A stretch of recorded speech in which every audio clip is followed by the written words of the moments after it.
আসসালামু আলাইকুম প্রিয় খামারি ভাই এবং বোনেরা, কেমন আছেন? আশা করি সবাই ভালো আছেন। আপনাদেরকে প্রীতি এবং শুভেচ্ছা জানিয়ে শুরু করছি নতুন আরও একটি প্রতিবেদন। আজকে আপনাদের নিয়ে এসেছি পাবনা জেলা চাটমোড় থানা টলটলিপাড়াতে। এখানে একজন উদ্যোক্তা কবুতর পালন করছেন। আজকে আমরা তার কাছে জানবো তার এই খামারে কতগুলো কবুতর রয়েছে, কি জাতের কবুতর রয়েছে, কি পরিমাণে বাচ্চা পাচ্ছেন, কি কি খাবার খাওয়াচ্ছেন, তার রোগ ব্যাধি হয়েছে কিনা, হলে তার কিভাবে ট্রিটমেন্ট করছেন, কবুতর পালন নতুন উদ্যোক্তা কিভাবে শুরু করবেন, কবুতর পালন কিভাবে শুরু করলে ভালো হয় নতুন উদ্যোক্তার ক্ষেত্রে, এবং কবুতর পালন করতে কতটুকু শখ থাকতে হয়। আমার পিছনে যে খোপটি রয়েছে এই খোপটি তৈরি করতে তিনি কত টাকা ব্যয় করেছেন এবং যারা নতুন পালন করতে চাচ্ছেন তারা কিভাবে এরকম একটি খোপ তৈরি করবেন, কোথায় পাবেন, এরকম আরও ছোটোখাটো টুকিটাকি অনেক কিছু নিয়ে প্রতিবেদনটি সাজানো। আশা করছি সম্পূর্ণ প্রতিবেদন জুড়ে আপনারা আমার পাশে থাকবেন। তো কথা বাড়াবো না, চলে যাবে এখন সরাসরি এই খামারের কাছে। এই খামারটি সম্পর্কে নিজে জানবো এবং আপনাদের জানানোর চেষ্টা করব।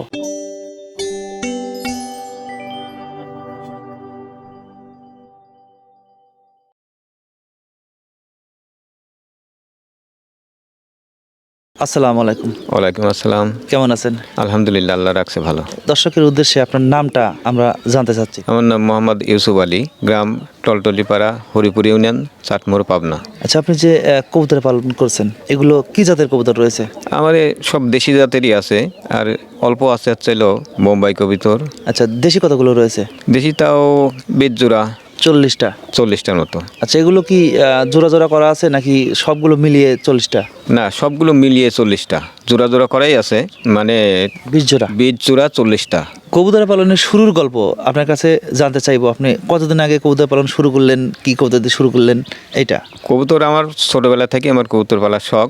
আমি যখন স্কুলে পড়তাম ওই সময় থেকেই আমার কবুতর পালার শখ ছিল। আমি দেশি কবুতর দিই, তখন তো কবুতর চিনতাম না, দেশি কবুতর দিয়ে বাঁশের লম্বা করে খাঁচা বানায়, খোপ বানায়, এটা ঘরের ছাঁচে দিয়ে রাখতাম। এটা কত আগে? তখন আমি ক্লাস 6 কি 7-এ পড়ি, এরকম টাইমে। আচ্ছা, তখন কি এই দেশি কবুতর দিয়ে শুরু করলেন? যেটা কয় জোড়া দিয়ে শুরু করেছিলেন? তখন 2-3 জোড়া দিয়ে শুরু করছিলাম, পরে আমি নিজেই খোপ টপ বানায় আস্তে আস্তে বাড়াইছিলাম। বাড়ানোর পরে আমার তাও ওই 30-40 জোড়া কবুতর হয়ে গেছিলো। অনেক দিন আগের কথা, তখন আমি মনে হয় 9-10-এ পড়তাম। ওই টাইমে আমার খামারিতে মহামারী রোগ ঢোকে, আমি বুঝতে পারিনি। আচ্ছা, আপনার এই কবুতর থেকে প্রতি মাসে কি পরিমাণে বাচ্চা পাচ্ছেন? কত জোড়া বর্তমানে? তো 20 জোড়া কবুতরের মধ্যে তাও মোটামুটি 15-16 জোড়া বাচ্চা পাচ্ছি প্রতি। 15-16 জোড়া? হ্যাঁ, 20 জোড়া থেকে? জি। এইগুলো কি দেশির জন্য সম্ভব নাকি? না, দেশি তো নেই তো। অনেকেই বলে যে ভাই আমার কবুতর আছে 50 জোড়া, আমি কবুতরের বাচ্চা পাচ্ছি 20 জোড়া, 10 জোড়া। তো আপনার বেশি প্রোডাকশন হওয়ার কারণটা কি? বেশি প্রোডাকশন হওয়ার কারণটা, আমি খাদ্য দেই সে ধান দেই, সরিষা দেই, আর ভুট্টা ভাঙানো খাবার হিসেবে? হ্যাঁ, এর সাথে গম দেই, একবার মিক্সার করে দেই, এই জন্যে প্রোডাকশনটা বেশি। আচ্ছা, আপনি কবুতর পালন করছেন একদম ছোট থেকে। জি। বর্তমানে যে কবুতরগুলো রয়েছে 20 জোড়া, তো এর মধ্যে দেশি এবং কিছু বোম্বাই রয়েছে। বোম্বাই আছে। তো কবুতর যে আপনি পালন করে আসছেন, এতদিন যাবত আপনি কি বুঝতে পারছেন যে কবুতর পালনে এই যে লস নাকি কবুতর পালন থেকে আয় হয়? হ্যাঁ, কবুতর পালন থেকে যদি নিয়মিত পরিচর্যা করা যায় তাহলে দেখাশোনা করলে পারে অবশ্যই কবুতর থেকে লাভ আসে। অনেকেই বলে ভাই দেশি কবুতর পালন করে কোনো লাভ নেই, এটার কারণ কি? অসম্ভব কথা, এটা ভুল কথা। দেশি কবুতর পালনে সবচেয়ে বেশি লাভ।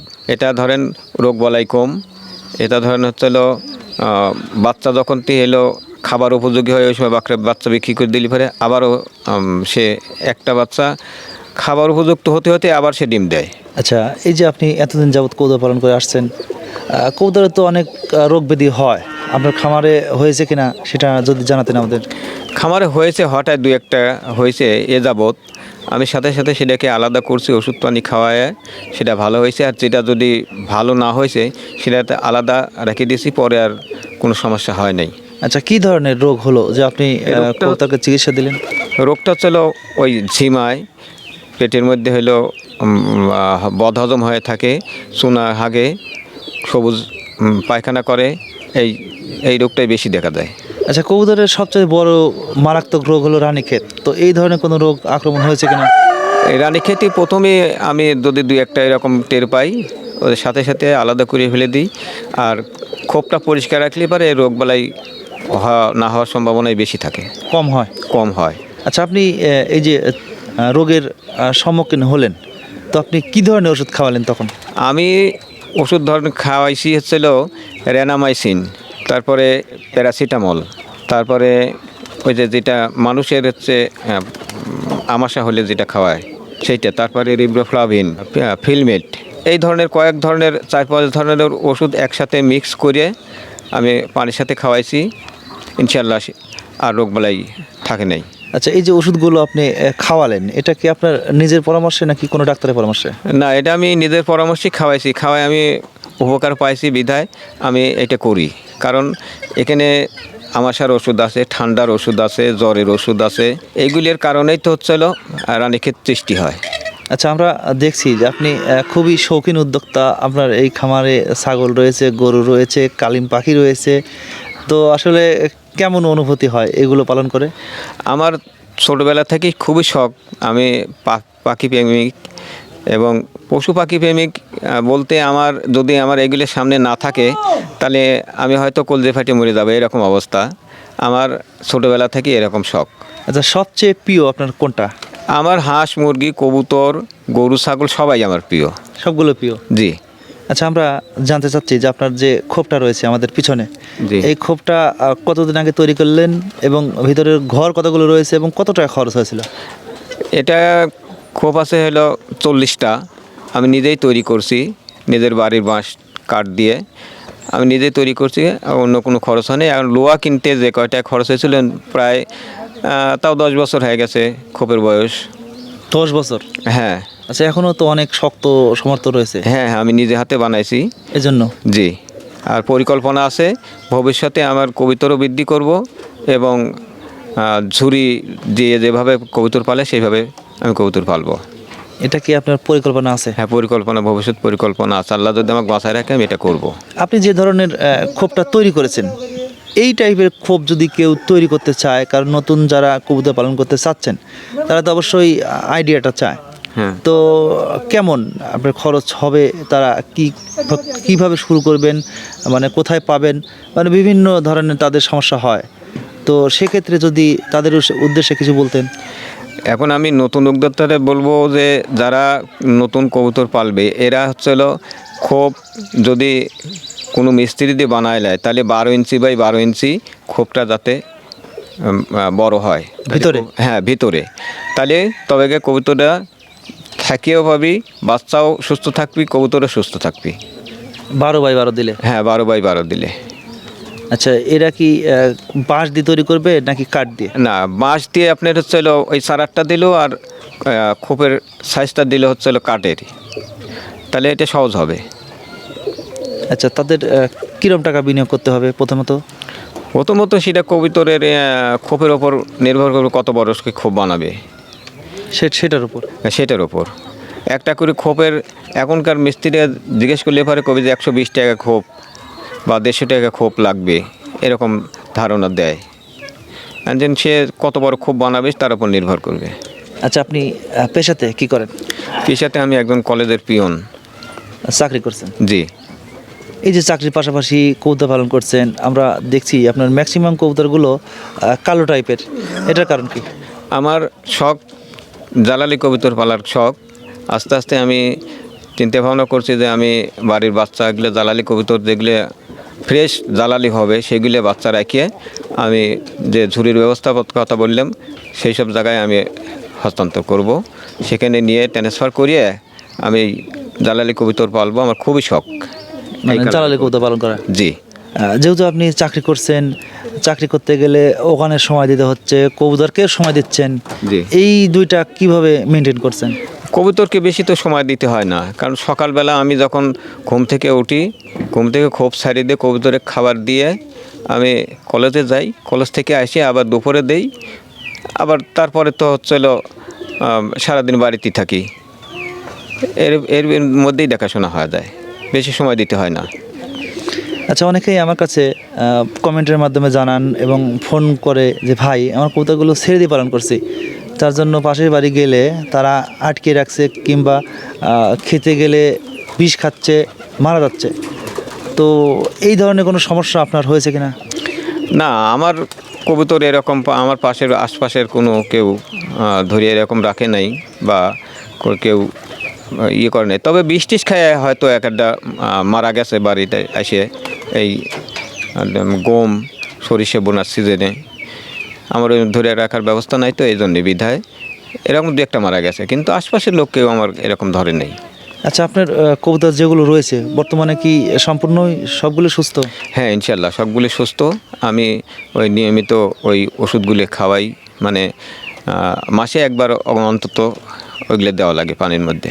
এই ওষুধ মিশালে কবুতরগুলো সুস্থ থাকে? হ্যাঁ, কারণ ঠান্ডা লাগে না, আমাশা হয় না, জ্বর হয় না, এই ধরনের। আচ্ছা, আরেকটি কথা আপনার কাছে জানতে চাইবো, সেটা হলো অনেকেই আমার কাছে জানতে চেয়েছে, ভাই আমি কবুতরকে গোসল করাবো, যেহেতু শীতের দিনে কবুতরকে গোসল করালে ঠান্ডা লাগতে পারে, তো সেক্ষেত্রে মানে কয় বেলা গোসল করালে, কি সপ্তাহে একদিন নাকি 2 দিন, কিভাবে কি করলে ভালো হয়? আমি ওই গামলার মধ্যে পানি দেই, সেটা ওই 1 সপ্তাহ 2 সপ্তাহ পর পর দেই। ঠান্ডার দিনে অত গোসল করলে পরে তেমনি ঠান্ডা লেগে যায়। আর ঠান্ডার দিনে ছিল ওই রোদ না ওঠা পর্যন্ত খুব সারিয়ে দেওয়া ঠিক না। এই জন্য আমি ওই 1 সপ্তাহ অথবা 10 দিন 12 দিন পর পর একদিন গামলায় পানি দেই, ওরা গোসল করে। সমস্যা হয় না? না, কোনো সমস্যা হয় না।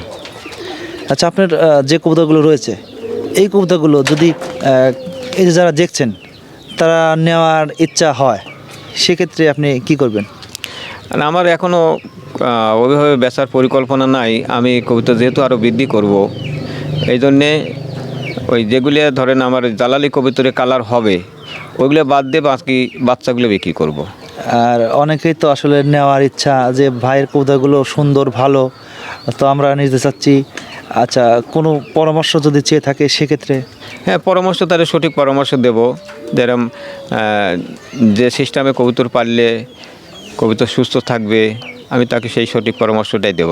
অনেকেই তো বিরক্ত মনে করে যে ভাইয়ের থেকে পরামর্শ চাইলাম, ভাই আমাকে ফোন দিয়ে বললো যে ভাই আপনি আমাকে ফোন দিয়েন না, সেরকম কোনো ধরনের? না না না, আমার কোনো কোনো ইয়ে নাই, বিরক্ত নাই। আমি দেবো তাকে যত দিন লাগে, যতক্ষণ লাগে আমি দেবো, সমস্যা নাই, পরামর্শ দেবো, কোনো সমস্যা নাই। আচ্ছা, আপনাদের এই অঞ্চলে দেশি কবুতরের বাচ্চার বর্তমানে দাম কেমন চলছে? দেশি কবুতরের বাচ্চা বর্তমান 200-250 টাকা জোড়া। 200 থেকে 250? জি। আর বড়গুলোর দাম কেমন? বড়গুলোর দাম 250, 300, 400 টাকা পর্যন্ত আছে। মানে কবুতর বুঝে দাম? কবুতর বুঝে দাম।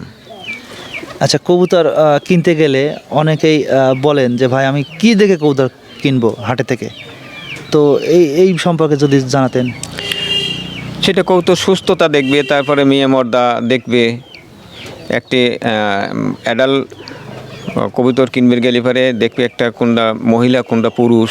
এটা চেনার উপায় কি? এটা চেনার উপায়, পুরুষটা কণ্ঠ মোটা ডাকে, সবসময় ডাকে, আর মেয়েটা কণ্ঠ চিকন এবং সবসময় ডাকে না। এটাই বোঝার বুদ্ধি? এটাই বোঝে বুদ্ধি। আচ্ছা, তারা কেমন বয়সী কবুতর দিয়ে নতুন পালন শুরু করলে ভালো হয়? এরা কি ছোট বাচ্চা ওরা শিখছে সেগুলো, নাকি বড়গুলো দিয়ে? একবারে নতুন খামারি হলে পরে একবার ছোট বাচ্চা দিয়েই, মানে কেবলে খাওয়া শিখেছে এই অবস্থায় নেওয়াই ভালো 2-1 জোড়া। তারপরে ওই 2-1 জোড়া যখন পোষ মেনে যাবে তখন ধরেন বড়টা কিনলেও চলবে। এইভাবে পালন করলে তারা নতুন শুরু করতে পারে? হ্যাঁ, শুরু করতে পারবে ইনশাল্লাহ। আচ্ছা, কবুতর পালন সম্পর্কে আমাদের অনেক তথ্য দিলেন, সেজন্য আপনাকে অল সাপ্লাই ইউটিউব চ্যানেলের পক্ষ থেকে ধন্যবাদ জানিয়ে বিদায় নেব। ভালো থাকবেন। আসসালামু আলাইকুম। আপনাকেও ধন্যবাদ। আপনি আমার বাড়ির পর আসছেন, আমার প্রতিবেদন করলেন, এজন্য আপনাকেও অনেক অনেক ধন্যবাদ। আসসালামু আলাইকুম। ওয়ালাইকুম সালাম। বিদায় নেব ইউসুফ ভাইয়ের এই দেশি কবুতরের খামার থেকে। যদি আমাদের ভিডিওটি ভালো লাগে লাইক করবেন, কমেন্ট করবেন, শেয়ার করবেন এবং সাবস্ক্রাইব করে আমাদের চ্যানেলে অ্যাড হয়ে থাকবেন। আর দেখা হচ্ছে নতুন কোনো খামার কিংবা নতুন কোনো প্রতিবেদনে। সে পর্যন্ত ভালো থাকবেন, সুস্থ থাকবেন। আল্লাহ হাফেজ।